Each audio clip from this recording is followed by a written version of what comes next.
So good evening. இன்னைக்கு நம்ம வந்துட்டு பேசிக் கான்செப்ட்ஸ் ஆஃப் கெமிஸ்ட்ரி பார்ட் 2 இந்த 40 கிளாஸ் கோர்ஸ் செகண்ட் டே இது. இன்னைக்கு நம்ம என்னென்னலாம் பார்க்க போகிறோம்னா chemical equation and stoichiometry, limiting the agents, Dalton's atomic theory, laws of chemical combinations, equivalent weight. So இன்னைக்கு இருக்கிற டாபிக்ஸோடைய வெயிட்டேஜ் எல்லாமே இதுதான் வந்துட்டு நம்மளுக்கு நிறைய வெயிட்டேஜ் கொடுக்கும். மோஸ்ட் ஆஃப் இந்த பிசிசியோடைய பேசிக் கான்செப்ட்ஸ் ஆஃப் கெமிஸ்ட்ரியோடைய முக்கியமான பார்ட்லாம் இன்னைக்கு கவர் பண்ண போகிறோம். First chemical equations and stoichiometry. So எப்படின்னா ஒரு கெமிக்கல் ஈக்குவேஷனுங்கிறது இப்போ சிம்பிளாக சொல்லணும்னா நம்மள்ட்ட வந்துட்டு ஒரு ரியாக்டன்ட் ஏ ப்ளஸ் இன்னொரு ரியாக்டன்ட் பி, அது வந்துட்டு கிவ்ஸ் ரியாக்டன்ட் சின்னு வச்சுப்போம். இது ஒரு சிம்பிளான கெமிக்கல் ஈக்குவேஷன். ஏன்னா ரியாக்டன்ஸ் இருக்குது, அதுக்கப்புறம் ஒரு ப்ராடக்ட்டும் இருக்குது. இதை மாதிரி நம்ம ரெப்ரசன்ட் பண்ணுறது பேர் தான் கெமிக்கல் ஈக்குவேஷன்னு சொல்லுவோம். இப்போ அதே ஒரு balanced chemical equation. Balanced chemical ஈக்குவேஷன்னா என்னது? இப்போ உதாரணத்துக்கு நான் ஏ ப்ளஸ் பி கிவ்ஸ் A2B3 இப்படி சொன்னேன்னு வச்சுக்கோங்களேன். அப்போது ரியாக்டன்ட்லேயும் ப்ராடக்ட்லேயும் அப்போ ஒரு ஏ ரியாக்டன்ட் வந்து இங்கே ரியாக்டன்ட் சைடில் 1 இருக்குது, ஆனால் ப்ராடக்ட் சைடில் 2 இருக்குது. ஸோ இது ஒரு அன்பேலன்ஸ்ட் கெமிக்கல் ஈக்குவேஷன் சொல்லுவாங்க. ரெண்டு சைட்லேயும் எல்லா ரியாக்டன்ட்டும் ஈக்குவல் நம்பரில் இருந்தால் அது பேலன்ஸ் கெமிக்கல் ஈக்குவேஷன். ஸோ இங்கே வந்து இது வந்து ஒரு அன்பேலன்ஸ் கெமிக்கல் ஈக்குவேஷன். ஸோ இதை எப்படி நம்ம பேலன்ஸ் பண்ணுறோம்? ரெண்டு சைடு நம்ம அதை ஈக்குவல் நம்பர் ஆஃப் கோஎஃபிஷியண்டாக மாற்றணும். அப்போது நான் என்ன பண்ணலான்னா 2A plus 3B gives A2B3 இப்படி நான் போட்டேன்னா இது பேலன்ஸ்ட். சரி, balanced chemical equation with suitable stoichiometric coefficient. இப்போது இந்த ஸ்டாய்க்கியோமெட்ரின்றது பேசிக்கலி இந்த ஸ்டாய்க்கியோமெட்ரிங்கிறது ஸ்டடி ஆஃப் இந்த கெமிக்கல் ஈக்குவேஷன்ஸ் பற்றி படிக்கிறது, பேலன்ஸ்டு கெமிக்கல் ஈக்குவேஷன்ஸ் பற்றி படிக்கிறது பேர் ஸ்டாய்க்கியோமெட்ரின்னு சொல்லுவாங்க. இப்போ ஸ்டாய்க்கியோமெட்ரிக் கோஎஃபிஷியன்ட்னா வேறு ஒன்றுமே இல்லை, இந்த நம்பர்லாம் தான், அதாவது இந்த ஒரு ரியாக்டன்ட் எதெல்லாம் எத்தனை வாட்டி நம்ம எழுதுகிறோமோ அதெல்லாம் தான் ஸ்டாய்க்கியோமெட்ரிக் கோஎஃபிஷியன்ட்னு சொல்லுவாங்க. வேறு ஒன்றும் கிடையாது, பேர் தான் ஸ்டாய்க்கியோமெட்ரிக் coefficient. represents the ratio of number of moles of reactants and products. இப்போ இதே ரியாக்ஷன் நம்ம மறுபடியும் எழுதுவோம்.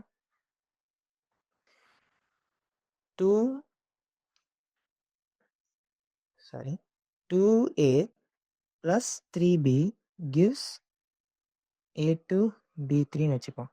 இப்போது இதில் வந்துட்டு நான் மொத்த ரியாக்ஷனும் இன்ட்டு 2 பண்ணுன்னு வச்சுக்கோங்க. என்ன நடக்கும்? 4A plus 6B gives 2A2B3. இதுவும் கரெக்டு தான், இதுவும் ஒரு பேலன்ஸ்டு கெமிக்கல் ஈக்குவேஷன் தான். ஆனால் இதை வந்து நம்ம மோஸ்ட்டாக இப்படி எழுத மாட்டோம். ஒரு பேலன்ஸ்டு கெமிக்கல் ஈக்குவேஷன் நம்ம எழுதுகிறப்போ இந்த மாதிரி எல்லா கோஎஃபிஷியன்ட்டையும் நம்மளால் ஒரு குறிப்பிட்ட நம்பரால் டிவைட் பண்ண முடியும். அப்படி முடிஞ்சால் நம்ம மொத்தத்தையும் டிவைட் பண்ணி வச்சுட்டு சிம்பிளாக அந்த சிம்பிள் ரேஷியோவில் தான் நம்ம எழுதுவோம். ரைட்டுங்களா? ஸோ அதான் balance chemical suitable stoichiometric coefficient represents the ratio of number of moles of reactants and products. எத்தனை ரியாக்டன்ட் இருக்கோ எத்தனை ப்ராடக்ட் இருக்கோன்றத ஒரு ரேஷியோவாக தான் நம்ம யூஸ் பண்ணுவோம். இப்போ chemical equation provides qualitative quantitative information about a chemical change in a simple வே. இப்போ என்ன சொல்லுதுன்னா குவாலிட்டேட்டிவ் அண்ட் குவான்டிடேட்டிவ். போன கிளாஸ் நம்ம பார்த்தோம், குவாலிட்டினா ஒரு குறிப்பிட்ட அம்சம் அதுக்கு இருக்குன்னு சொல்லுவோம், குவான்டிடேட்டிவ்னா அந்த அம்சம் எவ்வளோ இருக்குன்றதை நம்ம சொல்லுவோம். இப்போது நம்ம அந்த இதை பார்ப்போமே. லைக் நம்ம இதுக்கு முன்னாடி எழுதின ஈக்குவேஷனில் நம்ம உதாரணத்துக்கு A + B gives Cன்னு வச்சுப்போம். இப்போ இதை எழுதுகிறப்போ சம்டைம்ஸ் இதில் ஹீட் ரிலீஸ் ஆகலாம், அதை நம்ம ஹீட்டுன்னு எழுதுவோம், இல்லாட்டி சம்டைம்ஸ் கியூன்னு எழுதுவோம். இந்த ஹீட்டுன்றது அந்த ரியாக்ஷனோட ஒரு குவாலிட்டி. அப்புறம் நம்ம இன்னொன்று சொல்லலாம், எவ்வளோ ஹீட் வருதுன்றது கூட நம்ம நம்பர் ஆஃப் மோல்ஸு அதை வச்சு நம்மளால் கண்டுபிடிக்க முடியும். இது இந்த ஒரு ரியாக்ஷன் மேலே மட்டுமே நம்மளால் ஹீட் வருதுன்றத இந்த ரியாக்ஷன் பண்ணால் ஒரு எக்ஸோதெர்மிக் ரியாக்ஷன் ஒரு ஹீட் வெளில வருதுன்னு கண்டுபிடிக்க முடியும். அண்ட் எவ்வளோ ஹீட் வருதுன்றது நம்மளால் கண்டுபிடிக்க முடியும். அது நம்ம போக போக தெரிஞ்சுப்போம்.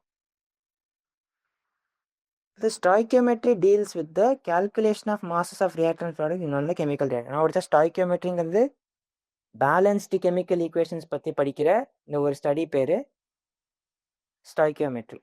அதில் நம்ம கேல்குலேஷன் ஆஃப் மாசஸ் சொல்லலாம், மற்ற ப்ராப்பர்ட்டிஸ் கூட நம்மளால் கண்டுபிடிக்க முடியும் ஸ்டாய்கியோமெட்ரி வச்சு. ஸோ நம்ம வந்து நியூமரல்ஸ், இப்போ நம்ம ஒரு ஒரு ரியாக்டன்ட்டுக்கு முன்னாடி எழுதுன நம்பர் பேர் தான் ஸ்டாய்கியோமெட்ரிக் கோஎஃபிஷியன்ட்ஸ். ஓகே,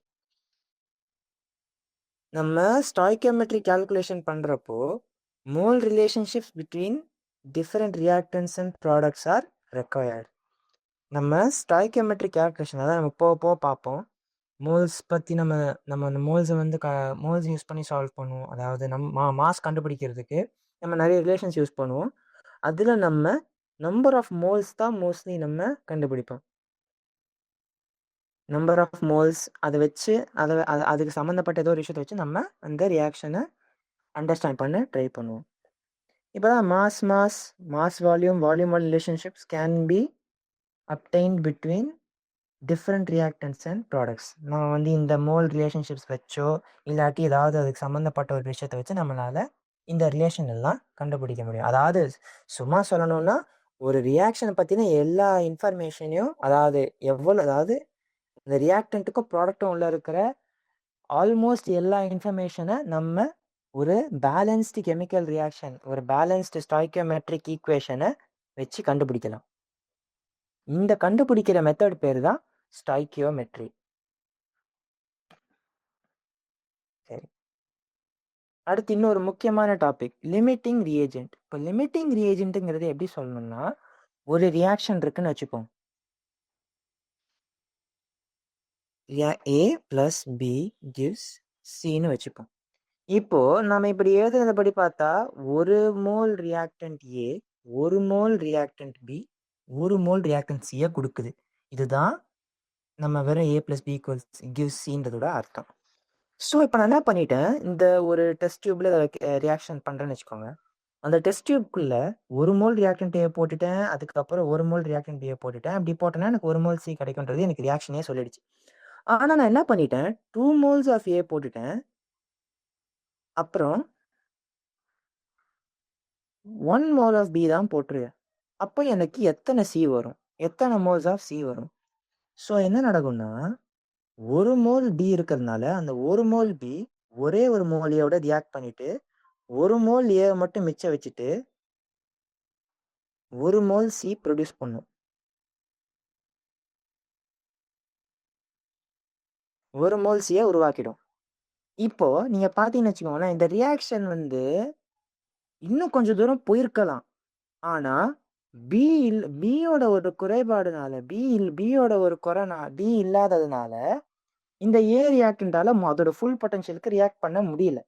அதனால இந்த மாதிரி ஒரு ரியாக்ஷன்ல பி வந்து லிமிட்டிங் ரியேஜென்ட்னு சொல்லுவோம். அதாவது இந்த ரியாக்ஷனை லிமிட் பண்ற ரியேஜென்ட் ரியாக்டன்ட்டை நம்ம மாற்றி யூஸ் பண்ணிப்போம் போகிறப்போ. அது வந்து இப்போதைக்கு அதோடைய டிஃப்ரென்ஸ் நம்ம தெரிய வேண்டிய அவசியம் இல்லை. இப்போதைக்கு நம்ம ரியாக்டன்ட்டை ரியேஜென்ட் கூட சொல்லிக்கலாம், ரியேஜென்ட். ஸோ அதில் பிரச்சனை கிடையாது. ஸோ எப்படின்னா இந்த பி ரியேஜென்ட்னால இந்த ரியாக்ஷன் வந்து அதோடைய மேக்சிமம் பொட்டென்ஷியலுக்கு போக மாட்டேங்குது, ரைட்? இப்போ என்ன சொல்கிறோம், இப்போ ஒரு மோல் பி இருந்தனால ஒரு மோல் சி வந்தது. அதே 2 மோல் பி இருந்திருந்தா நம்மளுக்கு 2 மோல் சி கிடச்சிருக்கும். ஸோ அந்த ரியாக்ஷன் எக்ஸாம்பிளில் பின்றது ஒரு லிமிட்டிங் ரியேஜென்ட். ஸோ இந்த ரியாக்ஷன் இதுக்கும் லிமிட்டிங் ரியேஜென்ட்டுக்கும் டைரெக்டாக சம்மந்தம் கிடையாது. இப்போ நம்ம ஒரு ப்ராக்டிக்கலாக பண்ணுறப்போ நம்ம 1 mol C எக்ஸ்பெக்ட் பண்ணுறோன்னா நம்மளுக்கு மோஸ்ட்லி வந்து 1 mol எக்ஸாக்டாக கிடைக்காது. ஸோ ஒரு 0.75 mol இல்லை 0.5 mol அதுதான் கிடைக்கும். ஸோ அதனால நம்ம ரியாக்ஷன் ஈல்டுன்றத actual yield divided by theoretical yield அதால் கண்டுபிடிப்போம். அதுதான் ரியாக்ஷன் ஈல்டு. அது நேம் சொல்கிற மாதிரி தான். In stoichiometry, if the quantities of 2 or more reactants are given, the amount of product depends on the limiting reactant or limiting reagent. இப்போ நம்ம பார்த்த எக்ஸாம்பிள் மாதிரி தான். நம்மளுக்கு 2-3 ரியாக்டன்ட் இருந்தது, ஏவும் பியும் இருந்தது. ஆனால் பி கம்மியாக இருந்த காரணத்தினால தி அமௌண்ட் ஆஃப் ப்ராடக்ட், அதாவது சி எவ்வளோ உருவானதுன்றது அந்த பி ரியாக்டன்ட் தான் கண்டுபிடிச்சது. அதாவது இந்த கண்டுபிடிச்சது இந்த பி ரியாக்டன்ட் தான் வந்து அதை கண்ட்ரோல் பண்ணுச்சு. ஓகே, இப்போ வந்துட்டோம் டால்டன்ஸ் அட்டாமிக் தியரி. அதாவது இப்போ டால்டன்ஸ் அட்டாமிக் தியரி வந்து 1808 கண்டுபிடிச்சாங்க. அண்ட் அந்த தியரியில நம்ம இப்போ கேட்டோம்னா அந்த தியரியில எல்லாமே தப்பா இருக்குன்ற மாதிரி தான் நம்மளுக்கு தோணும். ஆனால் அவங்க இதை கண்டுபிடிச்ச காலத்துல நம்மளுக்கு கெமிஸ்ட்ரி, அதாவது ஆட்டம்ஸ்லாம் அப்படிதான் புரிஞ்சிருந்தது. சரி, இப்போ அது என்னன்னு பார்த்துருவோம். ஜான் டால்டன் 1808 இந்த தியரியை சொன்னார். மெயின் பாஸ்டேஜ், அதாவது தியரியில் என்ன சொன்னாருன்னா, atoms are considered as hard dense small indivisible particle. அதாவது ஆட்டம்ஸுங்கிறது ஹார்டாக இருக்கும். டென்ஸ்னா அந்த ஒரு எப்படி சொல்ற, அதுக்குள்ள எம்டி ஸ்பேஸே இல்லாத மாதிரி. அதாவது அந்த ஆட்டமோடைய வால்யூம் கம்ப்ளீட்லி ஃபில்லா இருந்தது, அதுக்குள்ள எம்டி ஸ்பேஸே இல்லைன்ற மாதிரி சொன்னாரு. அப்புறம் இன்னொரு முக்கியமான விஷயம் என்ன சொன்னார்னா, ஒரு ஆட்டம் நம்ம எடுத்தோம்னா அதை நம்மளால அதுக்கு மேல குட்டியா ஒரு பார்ட்டிக்கலை நம்மளால பிரிக்க முடியாது. அதாவது இன்டிவிசிபிள் பார்ட்டிக்கிள்னு சொல்லிட்டாரு. அடுத்து ஆட்டம் இஸ் இன்டிஸ்ட்ரக்டபிள். அதான் ஒரு இன்டிவிசிபிள் பார்ட்டிக்கல், அதை நம்மளால உடைக்க முடியாது, அழிக்க முடியாது, உருவாக்கவும் முடியாது. அடுத்து atom is smallest portion of matter. இப்போ நான் வந்து அவர் என்ன சொல்லிட்டாருன்னா, ஒரு பொருள் இன்னொரு பொருளோட கெமிக்கல் ரியாக்ஷன் பண்ணுதுன்னா அந்த ஒரு பொருள்ல இருக்கிற ஸ்மாலஸ்ட் பார்ட் விச் அந்த ரியாக்ஷன் நடக்கிறதுக்கான காரணமான இருக்கிறதுலே சின்ன பகுதி தான் ஆட்டம். இப்போ நான் வந்துட்டு ஒரு சாக் பவுடர், அதாவது கால்சியம் கார்பனேட், அதை தூக்கி நான் ஏதாவது ஹீட் பண்ணுன்னு வச்சுக்கோங்களேன். அதை ஹீட் பண்ணுனா அது ஒரு குறிப்பிட்ட ரியாக்ஷன் அண்டர்கோ பண்ணும். ஆனா அந்த ஒரு அதாவது அப்படி சொல்ல சாரி, ஓகே, என்னன்னா நம்ம வந்துட்டு கார்பன், ஒரு சார்கோல் எடுத்துப்போம், பியூர் ஒரு கார்பன் எடுத்தோம்னு வச்சுக்கோங்களேன்.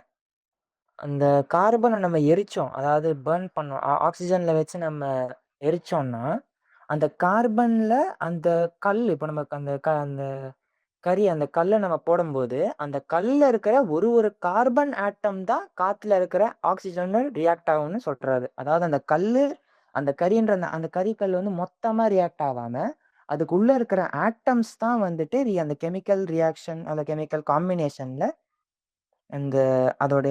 அந்த கெமிக்கல் காம்பினேஷன் அந்த ஆட்டம் தான் வந்து பங்கெடுத்துக்குது. ஆனா அந்த கறியில இருக்கிற எல்லா ஆட்டமும் ஒன்னா சேர்ந்து பங்கெடுக்கிறதுனால நம்மளுக்கு அது பாக்குறப்போ அந்த மொத்த கறியுமே எரியற மாதிரி தெரியும். சரி, அடுத்து இது ஒரு முக்கியமானது. இது ஆக்சுவலி நம்ம இன்னைக்கு வரைக்கும் நம்மளால ஐ மீன் நிறைய இடத்துல நம்ம இதை ஒத்துக்க முடியும். Atoms combine with each other to form compounds in simple whole number ratio. அதாவது இப்போ நம்ம உதாரணத்துக்கு வந்து அதாவது ஹைட்ரஜனும் ஆக்சிஜனும் நம்ம போட்டோம்னு வச்சுக்கோங்களேன். அப்போ என்ன நடக்கும், 2H2O இப்படி நம்மளுக்கு ஒரு ரியாக்ஷன் நடக்கும். இது வந்து ஒரு சிம்பிள் ஹோல் நம்பர் ரேஷியோ. இங்கே number of moles of hydrogen reacting with number of moles of oxygen 2:1 ரேஷியோவில் இருக்குது. ஒரு சிம்பிளான ரேஷியோ. ஓகே, அடுத்து atoms of same element are identical in mass and chemical properties. அவர் என்ன சொல்லிட்டாருன்னா, இப்போ நான் ஏதோ ஒரு சோர்ஸ்ல இருந்து நான் ஒரு கார்பன் ஆட்டம் எடுத்தேன்னு வச்சுக்கோங்க. அப்போ இன்னொரு சோர்ஸ்ல இருந்து கம்ப்ளீட்லி டிஃப்ரெண்டா ஒரு சோர்ஸ் நான் ஒரு கார்பன் ஆட்டம் இதை எக்ஸ்ட்ராக்ட் எடுத்தாலும் நம்ம முதல்ல எடுத்த கார்பனும் இப்போ ரெண்டாவது வாட்டி எடுத்த கார்பனுக்கும் எக்ஸாக்டா சேமான, அதாவது எக்ஸாக்ட்லி ஐடென்டிக்கலான மாஸும் கெமிக்கல் ப்ராப்பர்ட்டிஸும் இருக்கும். அதாவது அந்த கார்பனுக்கும், அதாவது முதல்ல எடுத்த கார்பனுக்கும் ரெண்டாவது எடுத்த கார்பனுக்கும் எந்த வகையிலையுமே வித்தியாசம் இருக்காதுன்னு அவர் சொன்னார். அடுத்து இன்னொன்று என்ன சொன்னார்னா, chemical reaction involve reorganization of atoms. ஒரு கெமிக்கல் ரியாக்ஷன்ன்றது இப்போ இருக்கிற சில இப்போ நம்மள்ட்ட ஒரு சில ஆட்டம்ஸ் இருந்தது, அதை நான் ஏதோ ஒரு வகையில் கெமிக்கல் ரியாக்ஷன் பண்ணேன்னா அந்த கெமிக்கல் ரியாக்ஷனுங்கிறது நான் கொடுத்த ஆட்டம்ஸு அதுக்குள்ள இன்னொருக்குள்ள அதுங்களுக்குள்ள வந்து வெவ்வேறு வழியா அரேஞ்ச் ஆகிக்கிறதுனால நடக்கிற ஒரு விஷயம் பேர் தான் கெமிக்கல் ரியாக்ஷன். இப்போ நம்ம வந்து இது நம்ம ஆக்சுவலி அப்சர்வ் பண்ண முடியும். இப்போ H2O நம்ம வருதுன்னு சொல்றோம்னு வச்சுக்கோங்களேன். இப்போ இது இருக்கிறப்போ ஹைட்ரஜன் இப்படி இருந்தது, ஆக்சிஜன் இப்படி இருந்தது. ஆனா வாட்டர் மாலிகுல் ஆனதுக்கப்புறம் இப்படி ஆயிடுச்சு. எப்படி, இந்த ஆக்சிஜனுக்கும் ஹைட்ரஜன் இதுதான் நான் உள்ள போட்டேன். ஆனா இந்த ஆக்சிஜன் ஆட்டம் வந்து அந்த ஹைட்ரஜன் ஆட்டம் வந்து ஆக்சிஜனோட சேர்ந்து அதுக்கு நடுவில் ஆர்கனைஸ், அதாவது தனக்குள்ள அது வந்து மிக்ஸ் ஆயிக்கிச்சு. அதோடைய ஆர்கனைசேஷன், அதாவது அதோடைய அமைப்பு வந்து அது லைட்டா மாத்திக்கிச்சு. அதனால தான் இந்த கெமிக்கல் ரியாக்ஷனே நடக்குது அப்படின்னு அவர் சொன்னாரு. இது எல்லாமே அது இதுல இருக்கிற ஆல்மோஸ்ட் எல்லாமே வந்து நம்ம மாடர்ன் சயின்ஸ்னால வந்து தப்புன்னு சொல்லிட்டோம். உதாரணத்துக்கு நம்ம ஸ்மாலஸ்ட் இண்டிவிஜுவல் பார்ட்டிகல்னு சொல்றோம். ஆனா நம்ம ஆட்டம்குள்ள வந்துட்டு ஒரு எலக்ட்ரான் இருக்கு, புரோட்டான் இருக்கு, நியூட்ரான் இருக்கு அப்படின்னு நம்ம கண்டுபிடிச்சிட்டோம். அதுக்கப்புறம் நியூக்ளியர் ரியாக்ஷன் எல்லாத்துலயுமே வந்துட்டு நம்மளால ஒரு ஆட்டம் அழிச்சு தான் எனர்ஜி உருவாக்குறோம். ஸோ நம்ம இது இது மோஸ்ட் ஆஃப் வந்து டிஸ்ப்ரூவ் பண்ணிட்டாங்க.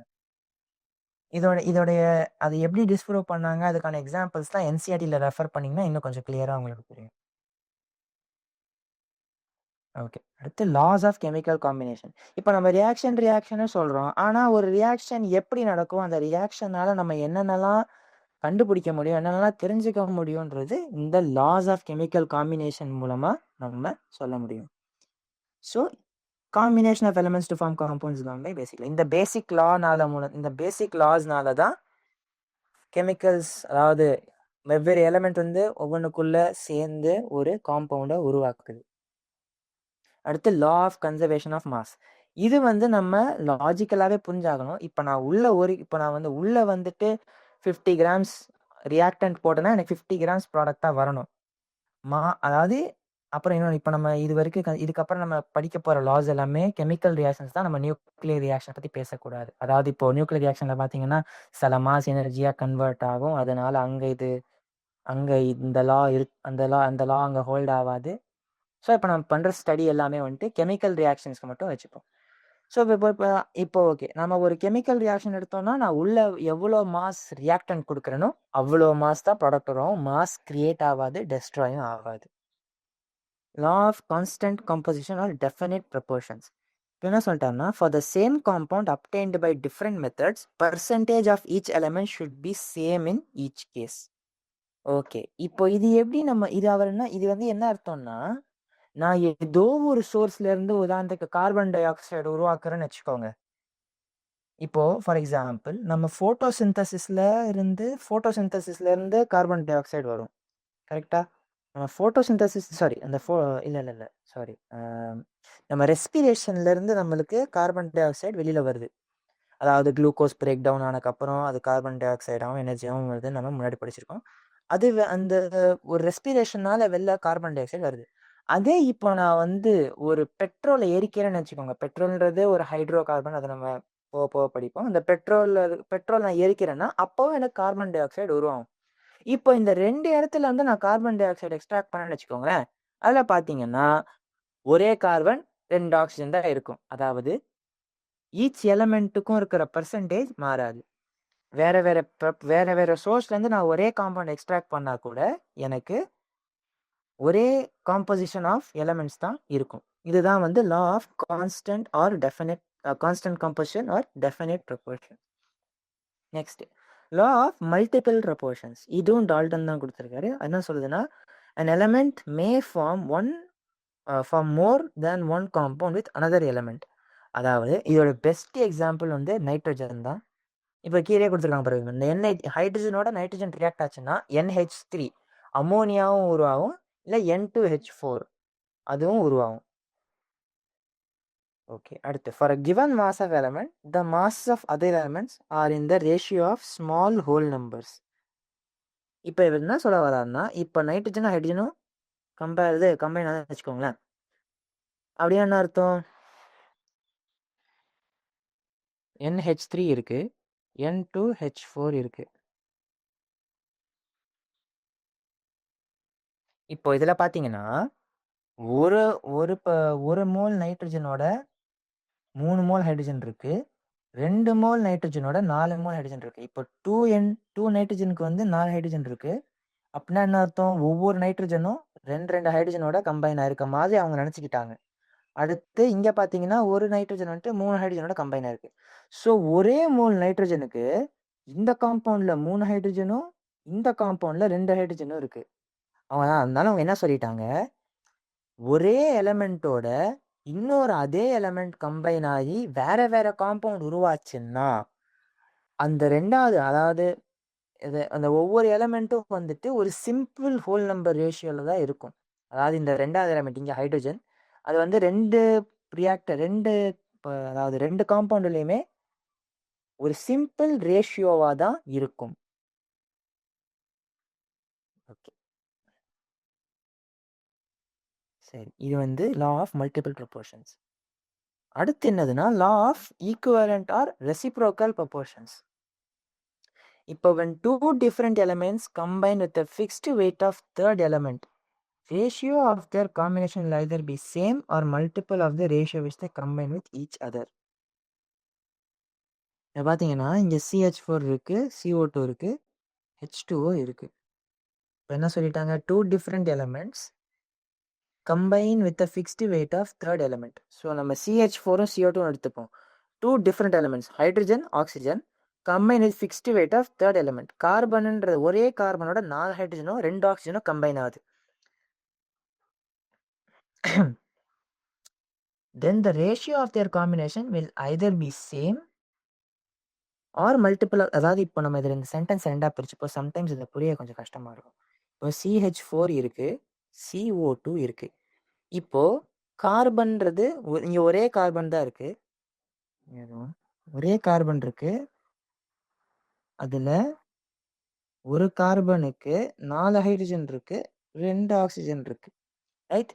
இப்போ நம்ம என்ன சொல்றோம், ஹைட்ரஜனுக்கும் ஆக்சிஜனுக்கும் இருக்கிற ரேஷியோ என்னது, இந்த கார்பனோட கம்பைன் ஆகிற ஹைட்ரஜன் ஆக்சிஜன் ரேஷியோ என்னது, 2:1.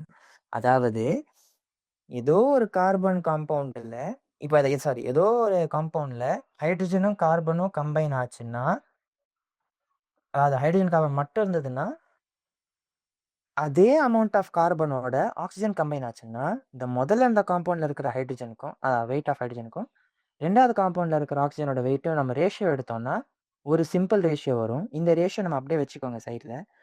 அந்த லா நம்ம கண்டினியூ, இந்த லா என்ன அடுத்து என்ன கொடுத்துருக்காங்கன்னா, the ratio of their combination will be, the ratio of their combination 2:1 நம்ம கண்டுபிடிச்சிருக்கோம், will either be same or multiple of the ratio in which they combine with each other. அதே இப்போ ஹைட்ரஜனும் ஆக்சிஜனுமே தனியாக கம்பைன் ஆச்சுன்னா, நம்ம H2O வச்சிருக்கோம், H2 வச்சிருக்கோம்.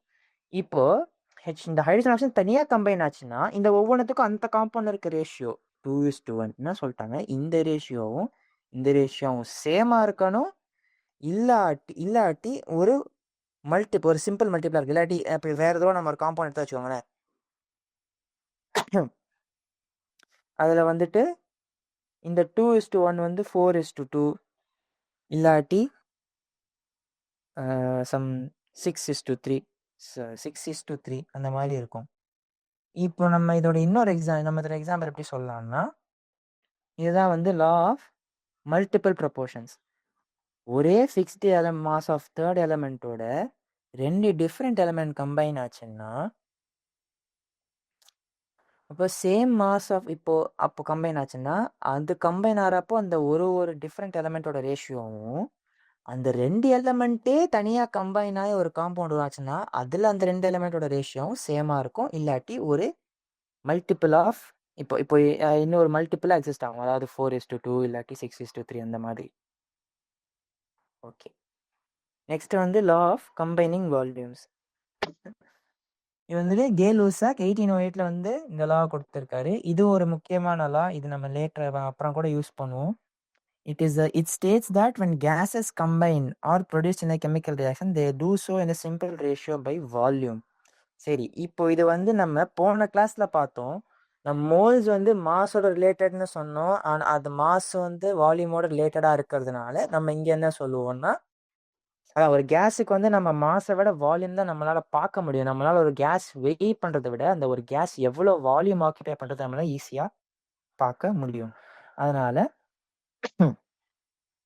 நம்ம வந்து இப்போ நம்ம இதுக்கு முன்னாடி பார்த்தோம், நம்ம ஒரு ரியாக்ஷன் நடக்கிறப்போ மோல் வந்து ஒரு சிம்பிள் அதாவது இந்த போன ஸ்லைடில் நம்ம வந்து இந்த லாஸ் பற்றிலாம் பார்க்குறப்ப பார்த்தோம்.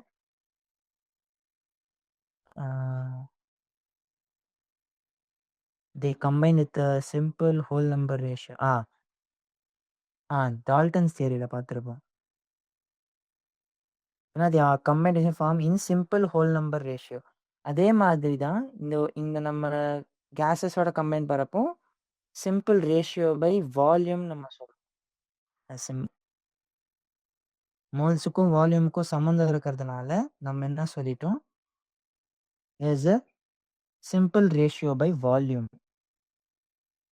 அதாவது இப்போ 1 லிட்டர் ரியாக்ட் ஏவும் 1 லிட்டர் பியும் நம்ம சேர்த்தோம்னா ரிசல்டன்ட் வந்துட்டு 1 லிட்டர் சி. அதாவது ஏ பிளஸ் பி கிவ்ஸ் சி நமக்கு சொன்னோம்னா 1 லிட்டர் ஏ 1 லிட்டர் பி சேர்ந்து நம்மளுக்கு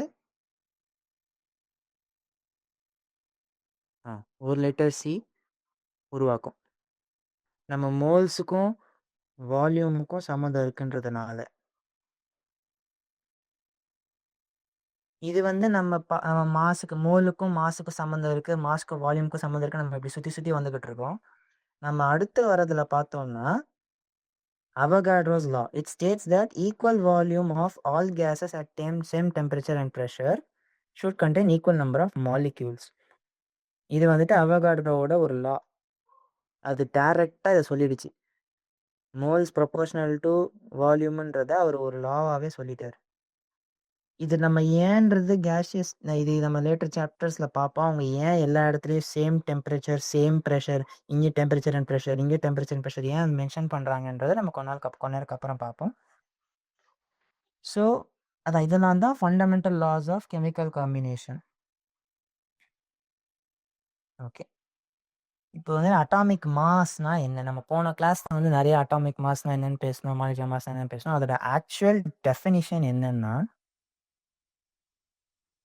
ஆக்சுவல் டெஃபினேஷன் எப்படி சொல்லுவோம்னா, the number is indicate how many times the mass is compared to the. Okay, so நம்ம என்ன சொல்கிறோம், நம்ம அட்டாமிக் மாஸை மெஷர் பண்ணுறப்போ அட்டாமிக் மாஸ் யூனிட்ன்றதை ஒன்று யூஸ் பண்ணுவோம். நம்ம அட்டாமிக் மாஸ் யூனிட்ன்றதை ஒன்று யூஸ் பண்ணுவோம். இது என்னதுன்னா 1/12 த மாஸ் ஆஃப் கார்பன் 12. இந்த கார்பன் 12ங்கிறது கார்பனோட ஒரு ஐசோடோப். ஐசோடோப்னா ஐசோடோப்ன்றது சேம் அட்டாமிக் நம்பர் டிஃப்ரெண்ட் அதை பற்றின ஒரு ஸ்டடி. அது கார்பன் 12ன்ற ஒரு டைப் ஆஃப் கார்பனுடைய மாஸை டிவைடட் பை 12 பண்ணோன்னா 1 AMU, அதாவது 1 atomic mass unit. So atomic மாஸுங்க அதான் சொல்லுவாங்க, is defines as the number of which indicates how many times the mass of one atom is heavier compared to 1/12 the mass of one atom of carbon 12. Okay, next gram atomic mass. இது என்ன சொல்லுதுன்னா, அதாவது நம்ம gram போனது பார்த்தோம், 1 mole of அந்த ஒரு ஆட்டம் இருந்தா அதோட வெயிட் பேர் தான் கிராம் அட்டாமிக் மாஸ். அதாவது இந்த இருக்கு பாருங்க, இந்த யூங்கிறது இந்த 1 அட்டாமிக் மாஸ் யூனிட், இல்லாட்டி யூன் மட்டும் கூட எழுதுவாங்க. இதை நான் வந்து அவகாட்ரோ நம்பரை நான் மல்டிப்ளை பண்ண வச்சுக்கோங்களேன். இப்போ யூ இன்ட்டு அவகாட்ரோ நம்பர் தான் வந்துட்டு கிராம் அட்டாமிக் மாஸ். இந்த இருக்கிற இந்த யூவை வந்துட்டு நான் வந்துட்டு யூ வந்து நான் அவகாட்ரோ நம்பரோட மல்டிப்ளை பண்ணேன்னா எனக்கு வரது பேர் தான் கிராம் அட்டாமிக் மாஸ். ஓகே, இது வந்துட்டு இது ஒரு ரிலேஷன். இது வந்து அப்சர்வேஷனால கண்டுபிடிச்சிருக்காங்க. இதுக்கு பேர் டியூலாங் அண்ட் பெட்டிட் லா. இப்போ வந்துட்டு நான் இந்த ஆவரேஜ் அட்டாமிக் மாஸ், இது நம்ம ஆவரேஜ் இன்னும் 2 சைடுக்கு அப்புறம் பார்ப்போம். ஸோ ஒரு average atomic mass of something, ஒரு எலமெண்ட் நம்மளுக்கு தெரிஞ்சிருந்ததுன்னா அதோடைய ஸ்பெசிஃபிக் ஹீட்டுங்கிறது ஸ்பெசிஃபிக் ஹீட்டுங்கிறது ஒன்றும் இல்லை. 1 கிலோ ஆஃப் ஒரு மெட்டீரியலை நான் 1 டிகிரி செல்சியஸால் ஏற்றணும்னா எனக்கு எவ்வளோ எனர்ஜி தேவையோ அதுக்கு பேர் ஸ்பெசிஃபிக் ஹீட். இது நம்ம ஒரு பிரச்சனை இதை நம்ம திரும்ப இன்னும் நம்ம லேட்டர் லெக்சர்ஸ் நம்ம ஸ்பெசிஃபிக் ஹீட்னா என்னன்றதை கொஞ்சம் டீட்டெயிலாகவே பார்ப்போம். ஸோ ஸ்பெசிஃபிக் ஹீட் இப்போ இதை மட்டும் தெரிஞ்சுக்கோங்க. ஸ்பெசிஃபிக் ஹீட்டோடைய வேல்யூ நம்ம தெரிஞ்சிருந்ததுன்னா அதை வந்து நம்ம 6.4 டிவைட் பை ஸ்பெசிஃபிக் ஹீட் நம்ம பண்ணோம்னா ஆவரேஜ் அட்டாமிக் மாஸ் கிடச்சிடும். இது வந்து applies to solid elements accept இந்த 4 எலமெண்ட் தவிர்த்து மித்த சாலிட் எலமெண்ட்ஸுக்கு நம்ம இந்த லாவை யூஸ் பண்ணலாம். ஓகே, வந்து எக்ஸாக்ட் இப்போ ஈக்குவேலன்ட் மாஸ், இப்போ இந்த கான்செப்டை நம்ம வந்து 2 சைடுக்கு அப்புறம் பார்ப்போம். ஈக்குவேலண்ட் மாஸ்ன்ற கான்செப்ட் நம்ம அங்கே பார்ப்போம். இன்ட்டு வேலன்சி, அதை தான் நம்ம ஏன் சொல்கிறோம் அப்புறம் பார்ப்போம். சரி சரி, இப்போ ஆவரேஜ் அட்டாமிக் மாஸ்னா என்னன்னு பார்த்துருவோம். நம்ம என்ன சொன்னோம், ஐசோடோப்ஸோடைய இப்போ சொல்லுவாங்க actual atomic mass the average of atomic masses of all isotopes. இப்படின்னு சொல்கிறோம். இது ஆக்சுவலி கொஞ்சம் ஸ்லைட்லி இன்னாக்யூரேட்டான ஸ்டேட்மெண்ட். நம்ம எப்படி சொல்லணும்னா இஸ் த வெயிட்டட் ஆவரேஜ்னு சொல்லுவோம். இங்கே பார்த்தீங்கன்னா M1ங்கிறது இப்போ உதாரணத்துக்கு நம்ம கார்பன் எடுத்துப்போம் பெஸ்ட் எக்ஸாம்பிள். இப்போ கார்பனுடைய ஐசோடோப்ஸ் எப்படின்னா கார்பன் 12 இருக்கு, கார்பன் 13 இருக்கு. இல்லாட்டி ஓகே இன்னொரு சிம்பிளான ஒரு எக்ஸாம்பிள் வந்துட்டு ஹைட்ரோஜன். ஹைட்ரோஜன் எடுத்துக்கிட்டிங்கன்னா ஹைட்ரோஜன் H1 இருக்கு, டியூட்டீரியம் அதாவது அது மாஸ் வந்து 2 இருக்கும். Deuterium, tritium, hydrogen. இதெல்லாம் வந்துட்டு ஹைட்ரோஜனோட டிஃப்ரெண்ட் ஐசோடோப்ஸ். ஆனால் பார்த்தீங்கன்னா இந்த புரோட்டியம்னு சொல்லுவாங்க, இதுதான் மோஸ்ட் காமன். இது ஸ்லைட்லி லெஸ், இது வெரி வெரி லெஸ், ரொம்ப கம்மி. ஸோ இது வந்து அதுக்கு 95%, இது வந்துட்டு ஒரு 4.99%, இது 0.01%. அந்த அது இன்ஃபேக்ட் இது வந்து சும்மா ஒரு ரஃப் எஸ்டிமேட் தான், இட்ஸ் நாட் எக்ஸாக்ட், தப்பாக கூட இருக்கலாம். இப்போ நம்ம என்ன சொல்றோம்னா நம்ம இப்போ இந்த மாதிரி இருக்கிறப்போ நம்ம ஹைட்ரஜனுடைய மாஸ் என்ன அப்படின்னு கேட்டா நம்ம என்ன பண்ணணும், இந்த மாசை கன்சிடர் பண்ணணும், இந்த மாசை கன்சிடர் பண்ணணும், இந்த மாசை கன்சிடர் பண்ணணும். ஆனா நம்ம எப்படி கன்சிடர் பண்ணுவோம், இந்த மாசை அதிகம் கன்சிடர் பண்ணுவோம். ஏன்னா இதுதான் மோஸ்ட் காமன், மோஸ்ட் அபண்டன்ட்னு சொல்லுவாங்க. நம்ம இந்த மாதிரி கன்சிடர் பண்ணி போடுறப்போ ஒவ்வொரு மாசு இன்டூ அதோடைய பர்சன்டேஜ் அவைலபிலிட்டி, R1ங்கிறது அதான் ரிலேட்டிவ் அபண்டன்சஸ்ன்னு சொல்றாங்கல்ல. இப்போ நான் 95% சொன்ன மாதிரி இது அதே தாங்க. ஸோ உதாரணத்துக்கு 1 × 95 ப்ளஸ் 2 × 4.99 ப்ளஸ் அதான் ப்ளஸ் 3 × 0.01 டிவைடட் பை இந்த 95 ப்ளஸ் 4.99 ப்ளஸ் 0.01. இப்போ இந்த ஆப்ரேஷன் பண்ணி நம்மளுக்கு வர அந்த மாஸ் பேர் தான் ஆவரேஜ் அட்டாமிக் மாஸ். இதுதான் வந்துட்டு நம்ம பீரியாடிக் டேபிள் எல்லாம் பார்த்தோம்னா இதுதான் கொடுத்துருப்பாங்க, இந்த ஆவரேஜ் அட்டாமிக் மாஸ் தான் கொடுத்துருப்பாங்க. ஓகே, ஸோ மாலிக்யூலர் மாஸ் வந்து அதே மாதிரி sum of atomic masses of molecule. அடுத்து கேல்குலேட்டட் பை மெல்ட். இது நம்ம எப்படி கண்டுபிடிக்க போகுது, உதாரணத்துக்கு A2B3 இருந்ததுன்னா அதோடைய மாலிக்யூலர் மாஸ். மாலிக்யூலர் மாஸ் நம்ம ஏன் சொல்கிறோன்னா லைக் நம்ம மாலிகுலர் மாஸ்ன்னு சொன்னோன்னா மோஸ்ட்லி இந்த AMUவில் நம்ம கொடுப்போம். ஆனால் நான் மோலார் மாஸ்ன்னு சொன்னேன்னா நம்ம கிராம் மாலிகுலர் மாஸ் கிராமில் கொடுப்போம். நம்ம இதுக்கப்புறம் பேசுகிறப்போ 99% ஆஃப் அவர் கேல்குலேஷன்ஸ் நம்ம மோலார் மாஸில் தான் பண்ணுவோம். ஸோ நான் சொல்கிறப்ப மோலார் மாஸ்ன்னு சொல்கிறப்ப இது தான் நான் மீன் பண்ணுறேன். இப்போ A2B3 இருந்ததுன்னா இதோடைய மாலிகுலர் மாஸ் வந்து 2 × molecular mass of A plus 3 × molecular mass of B. So இது அண்டர்ஸ்டாண்டபிள் நினைக்கிறேன். Okay, formula mass. இது ஃபார்முலா மாஸுங்கிறதும் பேசிக்லி வந்துட்டு அதே மாதிரி சொல்கிறது தான். இப்போ A2B3ன்றதோடைய அந்த ஃபார்முலாவோடைய மாஸை குறிக்கிறது தான் வந்துட்டு ஃபார்முலா மாஸ். ஆனால் நம்ம இதை மோஸ்ட்லி அயானிக் காம்பவுண்ட்ஸுக்கு சொல்கிறப்போ சொல்லுவோம். அது ஏன் அயானிக் காம்பவுண்ட் மட்டும் சொல்கிறோன்றது வந்து நம்ம லேட்டர் கோர்சஸில் படிப்போம். ஏன்னா அயானிக் காம்பவுண்ட்ஸும் கோவேலண்ட் காம்பவுண்ட்ஸ், அதாவது இப்போ கோவேலண்ட் அயானிக் காம்பவுண்ட் இருக்கும், கோவேலண்ட் காம்பவுண்ட்ஸ்க்கும் அதுக்கும் ஒரு சின்ன டிஃப்ரென்ஸ் இருக்கும். அதை நம்ம போகிறப்ப பார்த்துக்கலாம். இப்போதைக்கு நம்மளுக்கு அதில் பெரிய டிஃப்ரென்ஸ் தேவையில்லை. ஸோ அதே மாதிரி NaCl நம்ம எடுத்தோம்னா 23ன்றது மாஸ் ஆஃப் சோடியம், 35.5 வந்து குளோரினோட மாஸ் ஆட் பண்ணி வர்றது தான் சோடியம் குளோரைடோட ஃபார்முலா மாஸ். 58.5 அட்டாமிக் மாஸ் வேணும், சில ஜஸ்ட் யூன்னு போடுவோம். ஓகே, ஈக்குவேலண்ட் வெயிட் இத்தனை வாட்டி பார்த்து இப்போ தான் எனக்கு புரிய வரும். ஓகே, இப்போ weight of an element of a compound which would combine with or displaced by weight 1 part of hydrogen, 8 part of oxygen, or 35.5 parts of chlorine. இது வந்து ஒரு டெஃபினேஷன். இந்த டெஃபினேஷன் நம்மளுக்கு மோஸ்ட்லி எங்கேயும் யூஸ் பண்ண மாட்டோம். நம்ம ஈக்குவலண்ட் வெயிட்டுங்கிறது இந்த மாதிரி ஒரு ஃபார்முலாவே தான் ஞாபகம் வச்சுப்போம். Atomic weight or molecular weight, அதாவது ஒரு அதாவது ஒரு குறிப்பிட்ட எலமெண்ட்டுக்கு எடுத்தோம்னா அட்டாமிக் வெயிட்டு, நம்ம ஒரு மாலிகுலுக்கு எடுத்தோம்னா மாலிகுலர் வெயிட். ஸோ அடுத்து என் ஃபேக்டர். என் ஃபேக்டர்னா என்ன? என் ஃபேக்டருங்கிறது ஆக்சுவலி வந்து ஒரு குவான்டிட்டி, அது ஒரு டைப் ஆஃப் காம்பவுண்டு இதில் எலமெண்ட்டுக்கு மாறும். அது எப்படி மாறுன்றது இப்போ பார்ப்போம். ஒரு ஆசிட் எடுத்தோம்னா இந்த என் ஃபேக்டருங்கிறது பேசிசிட்டின்னு சொல்லுவாங்க. பேசிசிட்டின்றது ஒரு ஆசிட், உதாரணத்துக்கு நம்ம HCl எடுத்தோம்னு வச்சுக்கோமே, அதை நம்ம யூஸ் பண்ணுறப்போ ஒரு H+ம் ஒரு Cl- ஆகும் தான் யூஸ் பண்ணுவோம். அதாவது இதால் 1 mole ஆஃப் OH- ஓட தான் ரியாக்ட் பண்ண முடியும். அதனால இதோடைய பேசிசிட்டி 1ன்னு சொல்லுவோம். அண்ட் ஒரு ஆசிடுக்கு அதோடைய n factor equal to basicity. ஒரு ஆசிடுக்கு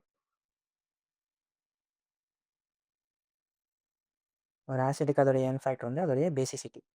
சிமிலர்லி இப்போ ஹைட்ரஜன் பேசிசிட்டி HCl பேசிசிட்டி 1. அதே இப்போ H2SO4 அப்படி எடுத்தோம்னா அதோடைய பேசிசிட்டி 2. ஏன்னா H2SO4ல 2 ஹைட்ரஜன் இருக்கு. H+ வந்து ரெண்டு H+ வெளியில வரும். அதே இப்போ H3PO4னா 3H+ அதே மாதிரி. ஓகே. ஸோ இதே இப்போ நான் பேஸ்க்கு எடுத்தேன்னா அசிடிட்டிங்கிறது அதே லாஜிக் ரிவர்ஸ் பண்ணிக்கோங்க. இப்போ சோடியம் ஹைட்ராக்சைடு எடுத்தோம் அப்படின்னா ஒரே ஒரு OH மைனஸ் தான் வரும். அந்த ஒரு OH மைனஸால ஒரு H+ ஓட தான் ரியாக்ட் பண்ண முடியும். அதனால அதோடைய அதோடைய அசிடிட்டி 1. ஸோ இவங்க இன்னொரு நல்ல வார்த்தை சொன்னாங்க, அயோனைசபிள் H+, அயோனைசபிள் OH-. இதோட அர்த்தம் என்னன்னா, நம்ம இந்த ஆசிடை தூக்கியோ இல்லை பேஸ் தூக்கியோ தண்ணியில் போட்டோம்னா எத்தனை H+ அயான்ஸ் அந்த ஒரு ஆசிட் இல்லை எத்தனை OH- அயான்ஸ் அந்த ஒரு பேஸால கொடுக்க முடியுன்றது தான் இந்த அயோனைசபிள் H+, அயோனைசபிள் OH இல்லை acidity, basicity or acidity. Okay. இப்போ நான் ஒரு சால்ட் எடுத்துன்னு வச்சுக்கோங்களேன். சால்ட்டுங்கிறது ஆக்சுவலி என்னது, ஒரு ஆசிட் பேஸிக் கம்பைனார உருவாருது ஒரு சால்ட். ஸோ நம்ம என்ன சொல்லலாம்னா, இப்போ NaCl பெஸ்ட் எக்ஸாம்பிள் எடுத்துப்போம். NaClல Na +1 இருக்கு, Clல -1 இருக்கு. ஸோ எப்படி பார்த்தோம்னா ரெண்டோடைய சார்ஜுமே ஈக்குவல்ல. அதனால நம்ம என்ன சொல்றோம்னா, இந்த சோடியம் குளோரைடோடைய n ஃபேக்டர் ஈக்குவல் டு 1. இதை நம்ம இன்னொரு இப்போ இது வந்து இருக்கு. இப்போ நெக்ஸ்ட்டு நான் CaCl2 எடுத்தேன்னு வச்சுக்கோங்களேன். இங்கே கால்சியமில் +2, குளோரினோட மொத்தம் சேர்த்தா மைனஸ், அதாவது 2 குளோரினோட சேர்த்தா -2 இருக்குது. ஸோ அதோட n ஃபேக்டர் வந்து 2. ஸோ அதாவது அந்த ஒரு total positive or total negative charge of ions present இந்த சால்ட். இப்போ நம்ம டோட்டலாக அந்த கால்சியம் குளோரினில் பார்த்தோம்னா 2 குளோரின்றதுனால 2 மைனஸ் சார்ஜ் இருக்குது. கால்சியமில் பார்த்தோம்னா 2 பாசிட்டிவ் சார்ஜ் இருக்குது. அதாவது ஒரு சால்ட்டில் இண்டிவிஜுவலாக இருக்கிற total number of positive charge, இண்டிவிஜுவலாக இருக்கிற total number of negative charge வந்து தான் நம்மளுக்கு n ஃபேக்டர். இப்போது இன்னொரு எக்ஸாம்பிள், சப்போஸ் AlCl3 எடுத்தோம்னு வச்சுக்கோங்க. AlCl3ல n ஃபேக்டர் 3. ஏன்னா அலுமினியமில் வந்து +3 இருக்குது, குளோரினில் 3 × -1 3 × -1 3 இருக்குது, -3. ஸோ வந்து நம்ம மேக்னிடியூட் தான் எடுத்துப்போம், சைன் கணக்கு எடுக்கக்கூடாது. ஓகே. இல்லாட்டி சோடியம் கார்பனேட் இன்னொரு பார்த்தீங்கன்னா டோட்டலாக வந்து 2 பாசிட்டிவ் சார்ஜ் இல்லாட்டி 2 நெகட்டிவ் சார்ஜ் இருக்குது. அதனால அதோட n ஃபேக்டர் 2. ஓகே. சரி, ஃபார் ஒரு அயான் இப்போ உதாரணத்துக்கு நான் Cl- எடுத்தேன்னு வச்சுக்கோங்களேன். அதோட n ஃபேக்டர் 1. இப்போ Na+னா அதோட n ஃபேக்டர் 1, Ca2+னா 2, அந்த மாதிரி ஒரு அயான் எடுத்தோம்னா அதோட சார்ஜ் அதோட n ஃபேக்டர். இது நம்ம இப்போ அடுத்து சால்வ் பண்ணுற போகிற ப்ராப்ளம்ஸ்லையோ இல்லை ஃபியூச்சர் கிளாஸில் நிறைய யூஸ் பண்ணுவோம். ஓகே.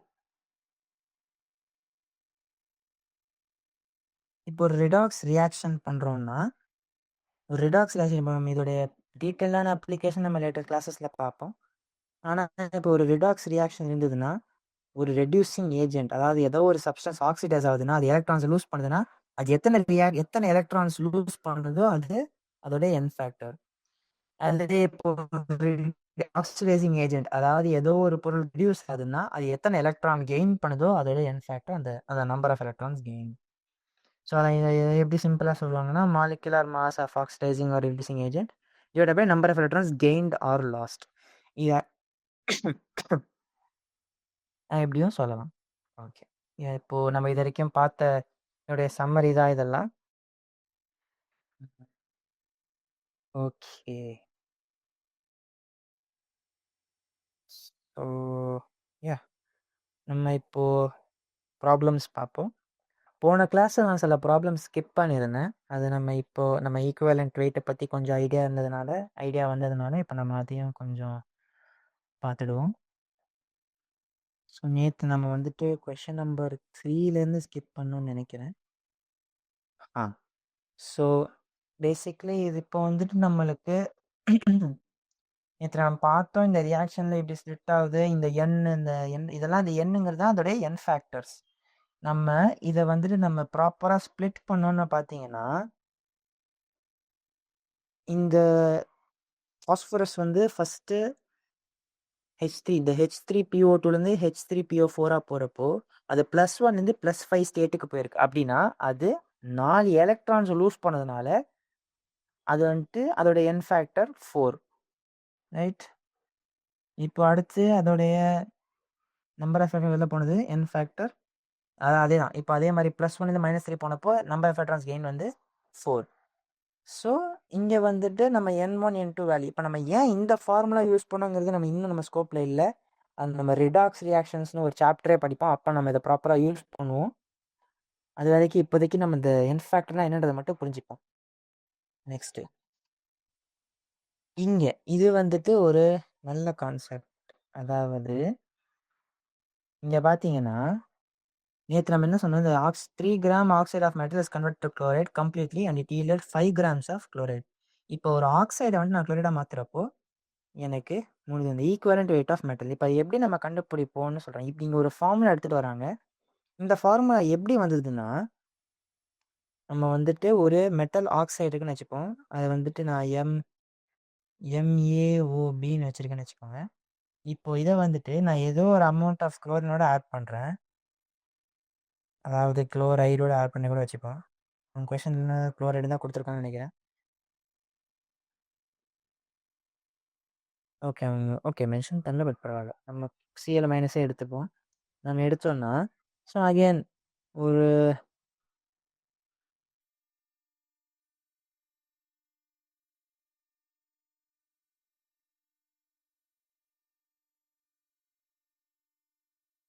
இந்த மாதிரி உதாரணத்துக்கு ஃபார் எக்ஸாம்பிள் இப்படி போயிடுச்சுன்னு வச்சுக்கோங்களேன். இப்போ இது ரியாக்ஷன் எந்த வகையிலையும் சரி தப்பு நான் சொல்ல போறதில்ல. ஏன்னா இது சும்மா ஒரு ரெப்ரஸன்டேஷனுக்கு தான். நம்ம என்ன பார்த்தோம் முதல்ல, லா ஆஃப் கெமிக்கல் ஈக்குவேலன்ட் ஒன்று பார்த்தோம். அதாவது நம்பர் ஆஃப் ஈக்குவேலன்ட் ஆஃப் இந்த ஒவ்வொன்றுத்துலையுமே இந்த ஆக்சைடுக்கும் குளோரைடுக்கும் இந்த குளோரைடுக்கும் O2 மைனஸ்க்கும் எல்லாத்துக்குமே சேம் நம்பர் ஆஃப் ஈக்குவேலன்ஸ், அதாவது நம்பர் ஆஃப் கிராம் ஈக்குவேலன்ஸ், அதாவது நம்ம given mass by equivalent mass வந்துட்டு சேம். இந்த ஈக்குவேலண்ட் மாஸ்ங்கிறது தான் வந்துட்டு equivalent mass is equal to நம்ம molar mass divided by N factor. நம்ம இப்போ தான் பார்த்துருக்கோம் நேற்றுக்கு முன்னாடி. ஸோ அடுத்து நம்ம என்ன பண்ண போகிறோம்னா இதே ரியாக்ஷனில் நம்பர் ஆஃப் ஈக்குவலன்ஸ் நம்ம வந்து அதாவது நம்மளுக்கு இன்னொன்று தெரியும், law of conservation of mass படித்தோம் கொஞ்ச நேரத்துக்கு முன்னாடி. அதாவது mass of oxide, mass weight of ஆக்சைடுன்னு சொல்கிறது கொஞ்சம் ஈஸியாக இருக்கும். வெயிட் ஆஃப் ஆக்சைடு, இந்த ஆக்சைடு W1 போட்டிருக்கேன். Weight of oxide plus weight of chlorine is equal to weight of chloride Cன்னு போட்டிருக்கேன் plus weight of O2 minus. So இது என்னது, இப்போ weight of oxideங்கிறது நம்ம இப்போ முன்னாடி பார்த்த இந்த ஃபார்முலாலேருந்து நம்ம என்ன சொல்லலாம், இங்கே ஜிஎம்ங்கிறது தான் நான் வந்து ஓகே ஜிஎம்னா கிவன் மாஸ், அதாவது நம்ம வெயிட்னு எடுத்துப்போம் இங்கே weight. So weight is equal to number of equivalents into equivalent mass. So நம்ம சொல்லலாம் நம்பர் ஆஃப் ஈக்குவலண்ட் இன்டூ அதாவது mass of oxide plus number of equivalents. எல்லாத்துக்குமே நம்பர் ஆஃப் ஈக்குவலன்ஸ் சேம், அதே சேம் ஈக்குவல் யூஸ் பண்ணுறோம். So அதை நம்ம எழுதிட்டே போயிடலாம். அதனால் என்ன நடக்கும், மாஸ் ஆஃப் அதாவது ஈக்குவலண்ட் மாஸ்னு ஈக்குவலண்ட் மாஸ். அப்போ என்ன ஆகும், equivalent mass of oxide plus equivalent mass of Cl minus is equal to இது நம்ம அதே மாதிரி RHS குளோரைடு ப்ளஸ் இதை எழுதுகிறோம். இப்போது இப்படி நம்ம இது வந்து நம்ம ஒரு அண்டர்ஸ்டாண்டிங்காக எழுதியிருக்கோம். அதே இப்போ வந்துட்டு நான் மெட்டல் ஈக்குவலண்ட் வெயிட் ஆஃப் மெட்டலில் தனியாக கேட்குறாங்க. அப்போ நான் என்ன பண்ணலாம், metal plus some form of அந்த ஆக்சைடு கிவ்ஸ் சம் அந்த எம் ஆக்சைடு MaOBன்னு போட்டிருந்தோம்ல இந்த மாதிரி ஆக்சைடு. அதே M plus Cl minus gives metal chloride. இப்போ அவங்க இதே மாதிரி ஏதோ ஒரு ரியாக்ஷன் தான் அவங்க யூஸ் பண்ணியிருக்காங்க. அதாவது இது என்னமோ இந்த மாதிரி ஒரு இப்போ இந்த மாதிரி ஏதோ ஒரு ரியாக்ஷன் நம்ம எடுத்துப்போம். அதனால தான் வந்துட்டு இந்த மாதிரி நம்ம ரியாக்ஷன் எடுத்துப்போம். இப்போ இதே இப்போ மேலே பண்ண லாஜிக்கே நம்ம இங்கே அப்ளை பண்ணி வச்சுக்கோங்களேன். ரெண்டுக்குமே வந்துட்டு நம்பர் ஆஃப் ஈக்குவலன்ஸ் வந்து ரெண்டு சைட்லேயுமே சேம். அதனால நம்ம ரெண்டுக்கும் ஒரு ரேஷியோ எடுத்து இந்த ரெண்டு இதுலேயும் வர இந்த மாஸ் ஈக்குவேஷன் நம்ம டிவைட் பண்ணோம்னா வரது தான் இந்த equation. Weight of metal oxide equal to equal weight of metal equal weight of oxide, weight of chloride equal to equal weight of metal equal weight of chloride. அதே தான் இந்த oxide இதோட இந்த வெயிட் ஈக்குவேஷன், இந்த first ஈக்குவேஷனோட weight ஈக்குவேஷனும் second ஈக்குவேஷனோட weight equation நம்ம டிவைட் பண்ணோம்னா நம்மளுக்கு வரது தான் இந்த எக்ஸ்பிரஷன். இதை நம்ம இப்போ இது கிடச்சிட்டா நம்மளால ஒரு சாதாரண ஈக்குவேஷன் மாதிரி சால்வ் பண்ணிடலாம். இப்போ இந்த கொஷன்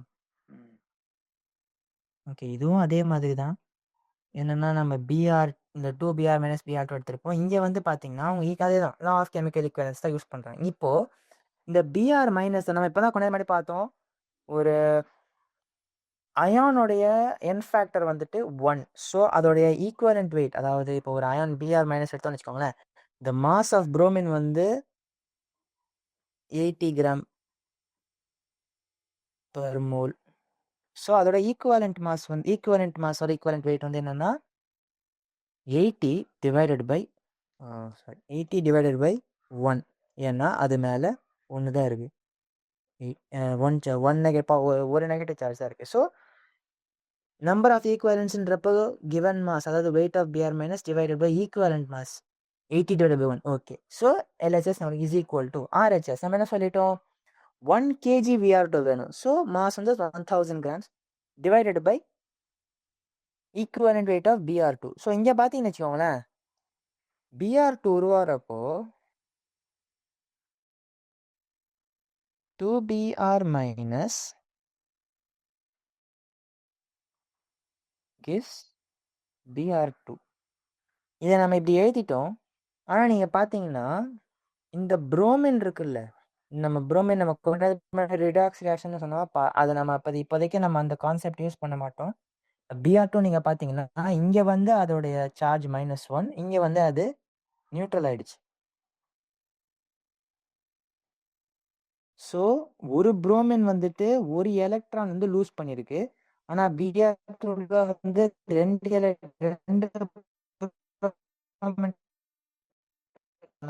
எலக்ட்ரான் லூஸ் பண்ணதுக்கான அது இப்போ இங்கே வந்து இப்போ பிஆர்2 வந்து ரெண்டு எலக்ட்ரான் கெயின் பண்ணியிருக்கு. அதனால அந்த பிஆர்2 என் ஃபேக்டர் 2. ஆனால் தான் நம்ம இங்கே எழுதுறப்போ 1000 divided by BR two mass 160, number of equivalents 2. Okay, so இதில் நம்ம சால்வ் பண்ணோம்னா நமக்கு வந்து பிஆர் மைனஸோட வெயிட் வந்து 1000 கிராம். அதாவது பிஆர் மைனஸ் புரோமைடு அயான்ஸ் வந்து 1000 கிராம்ஸ் வேணும்.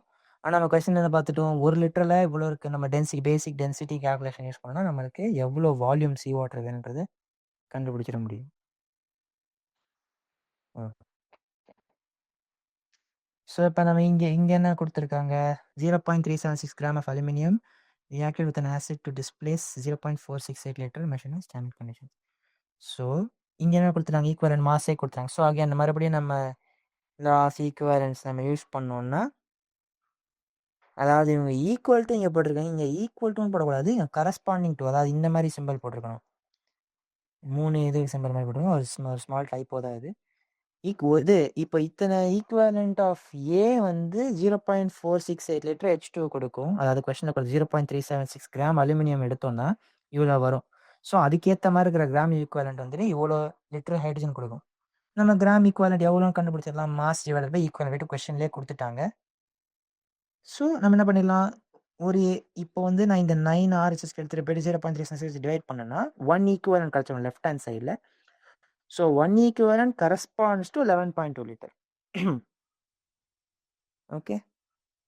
அடுத்து same amount of metal combines with 0.2 gram oxygen and 3.17 gram of halogen. Hence equivalent mass of halogen. Actually இப்போ இங்கேயும் வந்து number of gram equivalent oxygen equal to number of gram equivalent of halogen. இப்போ வந்துட்டு இப்போ வந்து same amount of மெட்டல்னு கொடுத்துட்டாங்க. அதனால் அவங்க வந்துட்டு சேம் அமௌண்ட் ஆஃப் மெட்டல் கொடுத்துறாங்க. அப்படி நம்ம கொடுக்கலனா கூட என்ன சொல்லிட்டோம், 1 கிராம் அதாவது 1 equivalent of metal will react with 1 equivalent of oxide. அதுதான் நம்ம லா ஆஃப் ஈக்குவலண்ட்டே படிச்சோம். அதாவது ரெண்டுக்குமே ஈக்குவல் அமௌண்ட், எல்லா ரியாக்டன்ட்டும் வந்துட்டு சேம் நம்பர் இங்கே ஈக்குவேட் பண்ணியிருக்கோம், நம்பர் ஆஃப் ஈக்குவலண்ட்ஸு. ஸோ இப்போ நம்ம எந்த ரியாக்ஷன்ல பார்த்தோம்னா கூட ஆக்சிஜன் ஓ2வா இருந்தது பிரச்சனை கொடுத்துறாங்க, மெட்டல் கம்பல்ஸ் ஆக்சிஜன் கொடுத்துறாங்க. ஓ2வால ஒரு மெட்டல் மைனஸாக தான் அது எக்ஸிஸ்ட் ஆகும். ஸோ அப்படின்னா என்ன அர்த்தம்? அப்படின்னா என்ன அர்த்தம்னா இப்போ வந்து ஓ2 வந்து 12 அப்படின்னா என்ன அர்த்தம்? இங்கே வந்து 4 எலக்ட்ரான் அது கெயின் பண்ணியிருக்குன்னு அர்த்தம்.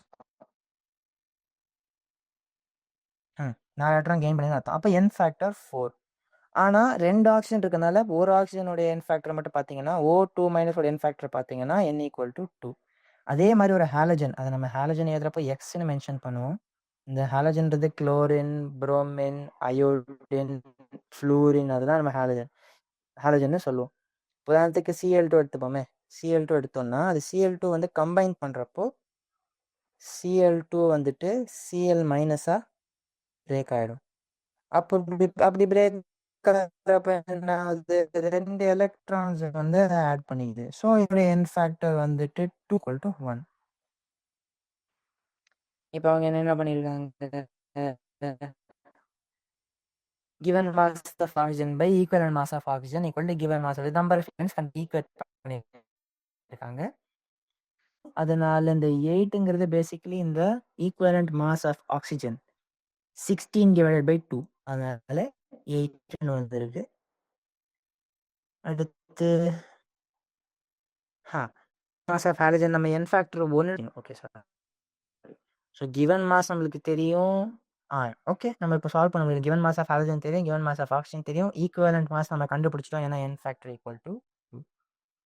ஓகே, ஸோ இது வந்து ஒரு எப்படி சொல்றது, ஒரு ட்ரிக் மாதிரி. இது பார்க்குறப்ப நம்மளுக்கு வந்து கொஸ்டினை கொடுத்துருக்காங்க, உங்கள் டெஃபினேஷன் ஆஃப் இதை டிஃபைன் பண்ணுறப்போ 1/12ன்னு போடாமல் 1/6ன்னு போட்டோன்னா என்ன ஆகும்?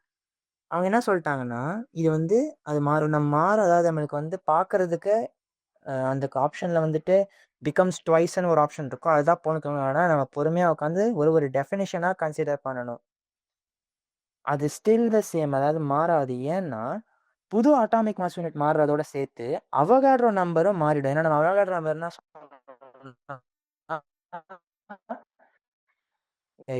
அந்த கிராம் அட்டாமிக் மாஸ் அளவுக்கு இருக்கிற வேண்டிய நம்பர் ஆஃப் பார்ட்டிகிள்ஸ் தான் வந்து Avogadro number. So Avogadro number இங்கே மாறுது. புது வேல்யூ ஃபேமியூ பண்ணுறப்போ அந்த 2 கேன்சல் ஆகி சேம் வேல்யூ தான் வரும். அதனால அட்டாமிக் மாஸ் மாறாது. அடுத்து how many moles of magnesium? இது ஒரு சிம்பிளான கொஸ்டின் தான். இப்போ அதாவது ஒரு மேக்னீஷியம் ஃபாஸ்பேட்டில் 8 ஆக்சிஜன் இருக்கு. அப்போ 0.25 மோல் ஆக்சிஜன் இருக்கணும்னா எத்தனை மேக்னீஷியம் ஃபாஸ்பேட் யூஸ் பண்ணணும்? அந்த மாதிரி ஒரு லாஜிக் தான் இது. 1/8 சிம்பிள் நியூமெரிக்கல் இது யூனிட்டரி மெத்தட் ப்ராப்ளம்.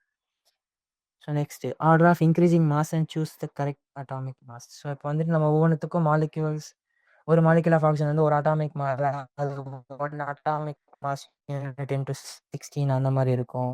அதுக்கு நம்ம ஒவ்வொன்றுத்தையும் கம்பேர் பண்ணணும், ஒரு மாசையும் மல்டிப்ளை பண்ணி. 1 மாலிகுல் ஆஃப் O2 வந்து பார்த்தீங்கன்னா இது molar mass 32 molar mass divide by Avogadro number. இது வந்து ஒரு O2 உடைய மாஸ் மட்டும் கொடுத்துரும். அதே மாதிரி நைட்ரஜனுக்கும் நம்மளால பண்ண முடியும். அதுக்கப்புறம் இந்த 10.10 மாலிகுலர் வெயிட் நம்ம மல்டிப்ளை பண்ணோம்னா நம்மளுக்கு ஒருக்கும் வேல்யூ கிடைக்கும். அதை நம்ம கம்பேர் பண்ணி அரேஞ்ச் பண்ணி நம்ம இந்த மாதிரி கொஸ்டின்ஸ் தான் கொஞ்சம் கேர்ஃபுல்லாக ஹேண்டில் பண்ணணும். ஏன்னா அவங்க சம்டைம்ஸ் வந்து இதை பார்க்குறப்போ நம்ம ஆக்சிஜன் நைட்ரஜன் தானே கொடுத்துருக்காங்க, அப்படியே நம்ம காப்பருக்கு ஒவ்வொன்றுக்கும் மாஸ் கொடுத்துருக்காங்க. காப்பரோட வெயிட் 63 அப்படின்னா அது அதிகம். செகண்ட் ஆப்ஷனை விட சம்டைம்ஸ் என்ன நடக்கும்னா, ஒரு சில ஆப்ஷன்ஸ் வந்து இப்போ காப்பருக்கே வந்து 10⁻10 கொடுத்துருக்காங்க. அதனால வந்து இது அதிகமாக இருக்கு. அதே இப்போ காப்பரோடைய ஆட்டமோட வெயிட் வச்சு கம்பேர் பண்ண சொல்லி ஆக்சிஜனுக்கு அதோடைய கிராம் அட்டாமிக் வெயிட் கொடுத்துருந்தாங்கன்னா நம்ம கம்பேர் பண்ணுறப்போ இந்த மாதிரி ஒரு மெத்தடாலஜி யூஸ் பண்ணி ஆகணும். அவசரத்தில் மிஸ்டேக் பண்ணிடக்கூடாது. ஓகே, இன்னொரு ஸ்மால் செட் ஆஃப் கொஷின்ஸ் மட்டும் இருக்கு. நம்ம நெக்ஸ்ட் கிளாஸ் வேணால் பார்க்கலாம். அது ஆனால் மோஸ்ட்லி சிம்பிளா தான் இருக்கும். இந்த அதாவது இப்ப நம்ம நம்ம வந்து கஷ்டமான கொஸ்டின்னு கேட்கறதா இருந்தா, அவங்க இந்த ஈக்குவலன்ஸ் வச்சு தான் மோஸ்ட்லி கஷ்டமான கொஸ்டின்ஸ் தான் இதுலேருந்து தான் உருவாகும். மத்தபடி மத்த எல்லாமே சிம்பிளா தான் இருக்கும். உதாரணத்துக்கு, what is the number of electrons present in 18 ml அந்த மாரி தான் குடுத்திருப்பாங்க. So, yeah! இப்போ இப்போ ஜேஇஇ ப்ரிப்பேர் பண்றப்போ ப்ராப்ளம் சால்வ் பண்றது ரொம்ப முக்கியம். ஸோ, ஏதாவது ஒரு ப்ராப்பரான ஒரு ஆன்லைன் வெப்சைட்லயோ, இல்லாட்டி ஃபர்ஸ்ட்டு ஸ்டார்ட் பண்றதுக்கு என்சிஇஆர்டியோட புக் பேக் கொஸ்டின்ஸோ சால்வ் பண்ணிட்டு, நம்ம அது ஜேஇ லெவலுக்கு நம்ம போய் ப்ராப்ளம் சால்வ் பண்ணா தான் வந்துட்டு நம்மளுக்கு எக்ஸ்பர்டீஸ் கிடைக்கும். அண்டர்ஸ்டாண்டிங்கும் இம்ப்ரூவ் ஆகும். சரி, ஓகே. Thank you.